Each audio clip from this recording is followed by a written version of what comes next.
sont armés et au trafic de tout genre au niveau des frontières. Officiers,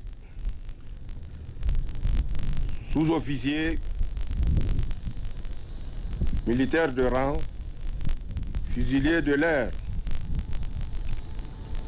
gendarmes, sapeurs, gardes nationaux, gardiens de paix, agents de douane et des eaux et forêts. Au nom de la République et du peuple souverain, nous vous félicitons et nous vous disons merci. Merci pour le travail que vous abattez quotidiennement pour garder notre pays, notre cher Niger, debout. Debout comme il l'a été par le passé, debout comme il l'est aujourd'hui, debout comme il le sera demain, et debout comme il le sera pour toujours, Inch'Allah. Nous savons que cette situation, cette position de relative stabilité est le fruit d'importants efforts consentis. Efforts au prix souvent d'énormes sacrifices que vous avez consentis l'ensemble des forces de défense et de sécurité de la République du Niger. Au nom des sacrifices, au nom des martyrs, au nom des veuves et des orphelins de nos martyrs militaires comme civils, nous prions Allah pour que l'âme de nos disparus repose en paix et qu'il leur accorde sa rahma et son paradis Firdaus. À tous ceux qui sont là et ceux qui sont déployés, nous prions Allah pour qu'il continue à les préserver et à maintenir leur morale haut face à la menace, face à l'adversité, face à l'ennemi et ses sponsors. Chers FDS, depuis plus de 10 ans, nous faisons face à une insécurité, comme je l'ai toujours dit, transplantée puisque importée sur notre espace sahélien. Cette insécurité a suscité en nous en tant que force de défense et de sécurité, dernier rempart, premier rempart de la République, a suscité en nous, disais-je, un éveil de conscience, un sursaut de dignité, un sursaut de combativité pour que cette terre dont nous sommes les dignes héritiers ne tombe entre les mains de l'ennemi. Il est important de faire un rappel historique pour que vous compreniez la menace à laquelle nous sommes confrontés et que vous compreniez et découvrez, si ce n'est pas déjà fait, les tentacules de cette menace. Je vous rappellerai, juste à partir de 2015, quelque part, dans un pays voisin, au Tchad, pour être plus précis, et à Abéché, un général français s'adressant aux troupes françaises avait dit qu'ils étaient en Afrique pendant plus de 100 ans.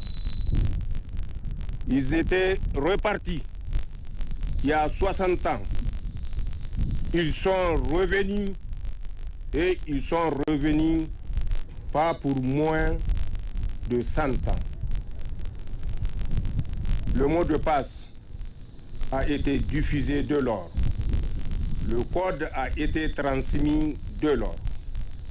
Mais encore plus proche, il y a à peine un an, rappelez-vous de ce que le général Lecointre avait dit. Dans un an, dans 2 ans, dans 2 ans, dans 10 ans, ils vont traverser la mer pour revenir en Afrique, même par les armes, défendre leurs intérêts. Le combat qu'ils mènent donc est un combat d'intérêt. Le combat que nous menons en tant que dignes fils du Niger, en tant que dignes fils du Sahel, en tant que dignes fils de la Confédération, est un combat plutôt de dignité, de souveraineté et d'honneur. Et sur ce, je n'ai aucun doute sur la victoire qu'offre ce type de combat sur un combat basé sur la cupidité. Il faut utiliser les mots tels qu'ils sont. Il faut pointer les intentions telles qu'elles sont. Les intentions de ces puissances impérialistes ne sont autres que des intentions de déstabilisation pour s'accaparer de tout ce qui nous revient de droit et d'héritage. Face à ce type d'agissement, face à ce type de vision étriquée, les FDS, remparts, piliers de la nation, n'ont pas fléchi et ne fléchiront pas, Inch'Allah. Les sacrifices en tant que FDS, forces de défense et de sécurité, vous les avez consentis. Et vous les avez consentis avec fierté, avec dévouement, avec détermination, parce que la cause que nous défendons, nous n'avons pas d'autre choix que de nous sacrifier si nécessaire pour que nos enfants à naître ou qui sont là déjà avec nous puissent, à l'instar des enfants de ces puissances qui sont là à jouir de la prospérité, de l'équilibre que le pillage systématique de nos ressources leur offre, pour que nos enfants, eux aussi, comprennent qu'ils peuvent avoir des perspectives meilleures et qu'ils doivent avoir des perspectives meilleures. Et cela, et ceci, est de notre responsabilité morale. Nous ne devons pas fléchir, nous ne devons pas hésiter et nous n'hésiterons pas, Inch'Allah. Le Niger sait compter sur l'ensemble de ses forces de défense et de sécurité. Le Niger saura compter sur l'ensemble de ses forces de défense et de sécurité, Inch'Allah. Et c'est pourquoi, une fois de plus, recevez la gratitude, la gratitude, la gratitude de l'ensemble du peuple nigérien. Nous sommes conscients également des sacrifices que les épouses des forces de défense et de sécurité au premier plan, et l'ensemble des peuples du Sahel et du Niger en particulier, consentent pour vous permettre de garder le moral haut et faire face à toutes sortes d'adversités. L'État a un devoir moral. L'État a un devoir obligatoire de vous soutenir, puisque le combat que vous menez, c'est au profit de l'ensemble de nos populations, c'est au profit de la nation nigérienne, c'est au profit de l'espace confédéral, c'est au profit du Sahel dans sa globalité. L'État recrutera, l'État équipera, que ce soit la composante terrestre ou la composante aérienne, de telle sorte que quelque ennemi que ce soit ne puisse résister à vos assauts.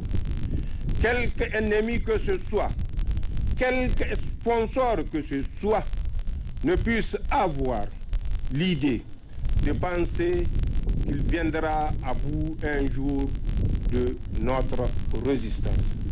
Ceci n'arrivera pas, Inch'Allah, puisque notre détermination est permanente et sera éternelle pour notre pays, Inch'Allah. Forces de défense et de sécurité, l'ennemi que vous combattez a utilisé de la perfidie en 1860, 70, 80, 90 jusqu'en 1900 pour tenter de nous soumettre. Il n'est pas parvenu à nous soumettre malgré ce qu'il pense croire être une soumission.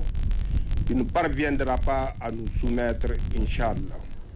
Nos ancêtres, nos vaillants ancêtres, que leur âme repose en paix, Allah leur accorde sa rahma, ont lutté jusqu'au sacrifice suprême pour défendre notre espace pur et pur de toute souillure. Ces ancêtres, je citerai quelques-uns à titre d'exemple. Vous prenez à l'entrée côté ouest Alpha Oumarou Karma. Vous prenez le chef Mahamadou Atikou. Vous prenez Alpha Seib. Vous prenez Saraounia Mangou. Vous prenez Masalati dans le Gobir Katina. Vous prenez Mahamadou Dan Ibrahim à Kwani. Vous prenez Kausen dans le Abzin. Et vous prenez tous ceux qui ont résisté, tels que Amadou Tanimoun Kourandaga dans le Damagaram, et plus loin dans le bassin du lac Tchad, le dernier résistant Rabat. On nous a fait croire que Rabat n'est qu'un simple esclavagiste, un simple brigand. Ça, c'est la version des puissances colonisatrices, des puissances prédatrices. Rabat est un digne fils de l'Afrique. Là-bas est un digne fils à l'image de ceux que je viens de citer, qui ont compris que la défense de notre espace est de notre responsabilité, et cela jusqu'au sacrifice suprême.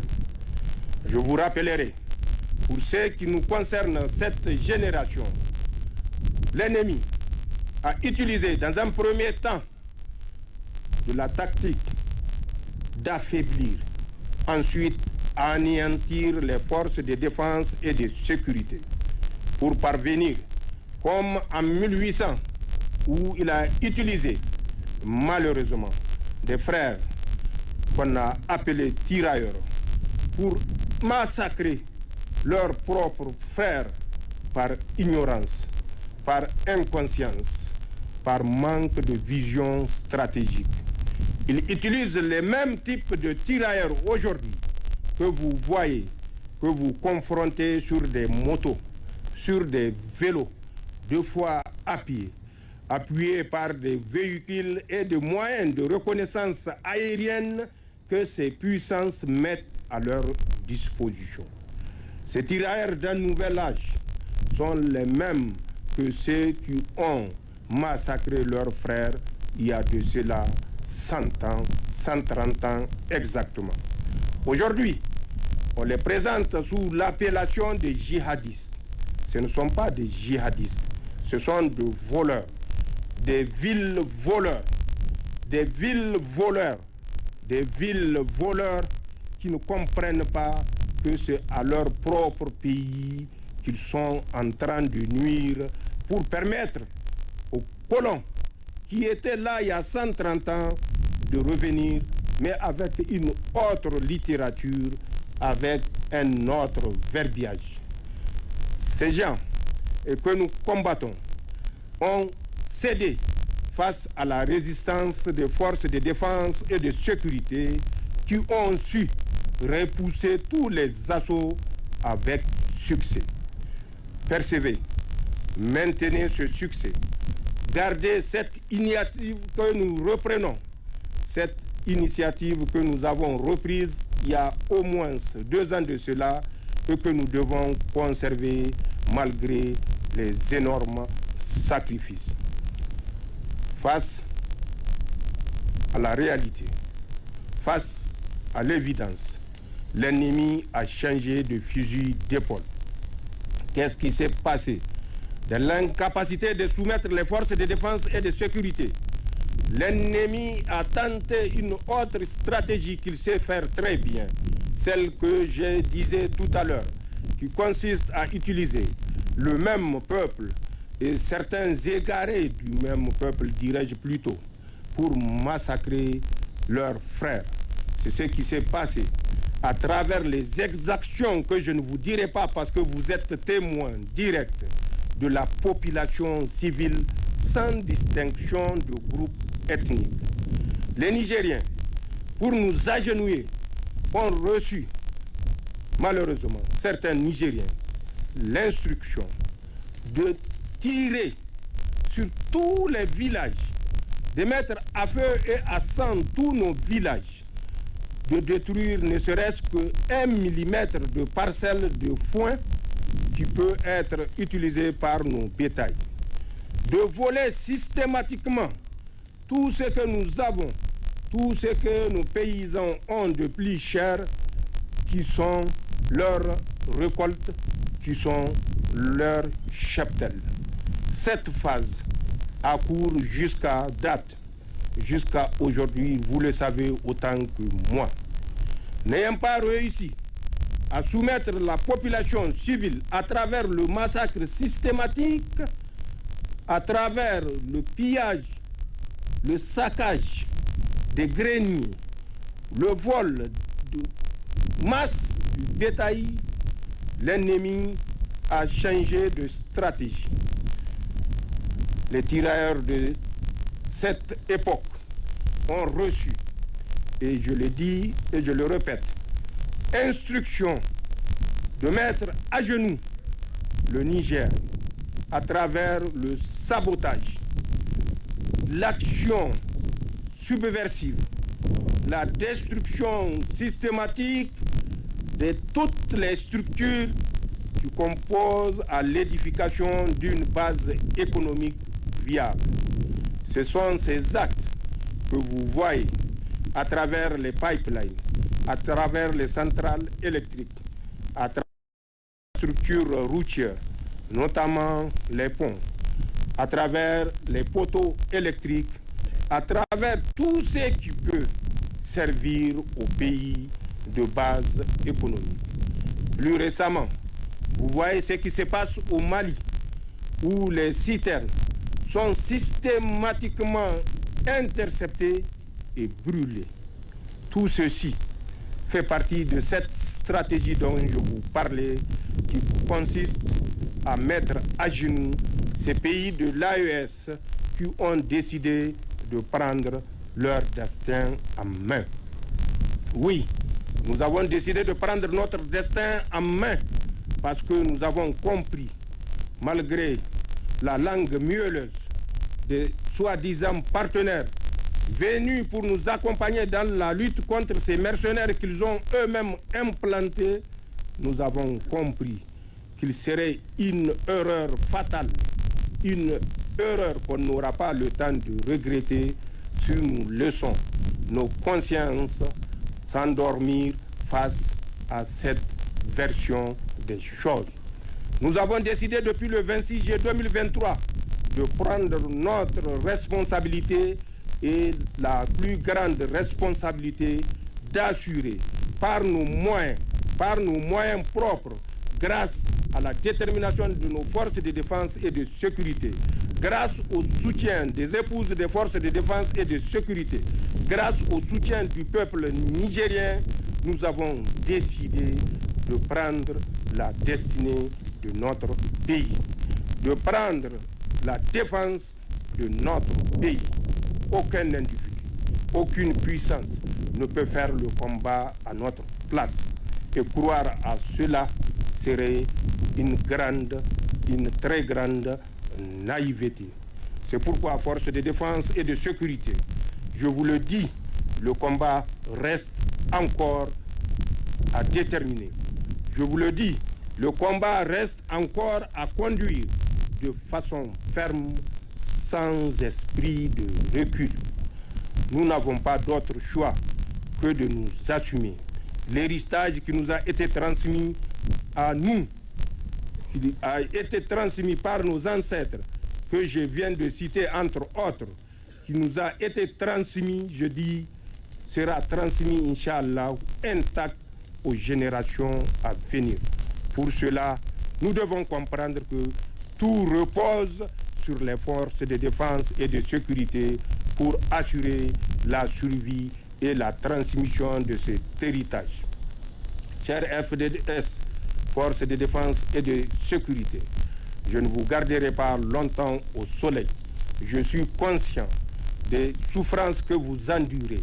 Je suis conscient de tout ce que vous avez donné, car on ne peut plus rien demander à quelqu'un qui a accepté de sacrifier sa vie pour défendre un idéal auquel il croit, un idéal auquel le peuple nigérien croit, parce que c'est un idéal d'héritage.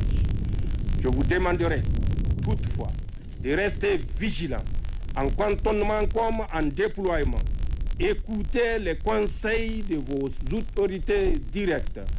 Écoutez les conseils et les directives de la chaîne de commandement. C'est comme ça, à travers cette vigilance permanente, à travers cette détermination dont vous avez fait toujours preuve, que nous défendrons notre pays. Je l'ai dit et je le répète, l'État fournira les efforts. Mais prenons conscience de nos limites. Et quand je dis limites, ce n'est pas limite physique, mais nos limites économiques. Notre pays fait face à une guerre. Il n'y a pas d'autre mot, c'est une guerre que nous menons. Une guerre dont je suis et reste convaincu, nous sortirons triomphants. Inch'Allah. Je vous félicite. Je vous remercie. Je vous demande, au nom de la dignité, au nom de la souveraineté, au nom de la mémoire de tous nos martyrs, au nom de la mémoire de nos martyrs ancêtres, nous devons rester debout. Nous devons rester debout et déterminés jusqu'à la dernière goutte de notre sang, Inch'Allah. Allah est avec nous, parce que le combat que nous menons n'est pas un combat de cupide. Le combat que nous menons est un combat de survie, de notre survie sur notre espace aérien et terrestre. C'est un combat de survie de notre peuple dont nous avons la responsabilité d'assumer la protection par tous les moyens. Ces moyens, je les répète, l'État les mettra à votre disposition selon les possibilités économiques du moment. Allah préserve notre pays, Allah préserve l'ensemble des forces de défense et de sécurité et leurs familles. Allah préserve le peuple nigérien résilient, souverain, indépendant et indépendantiste, car insoumisable et insoumis. Vive la République du Niger, vive les forces de défense et de sécurité. Je vous remercie du temps que vous m'avez accordé. Allah nous couvre de sa rahma. Amin. Merci. Avant de quitter le 42e bataillon interarmes, le président de la République, chef d'État, chef suprême des armées, le général d'armée Abdrahmane Tchani, est allé de vive voix présenter sa gratitude aux épouses des éléments des forces de défense et de sécurité FDS, sortis massivement l'accueillir. Toujours à Tawa, le président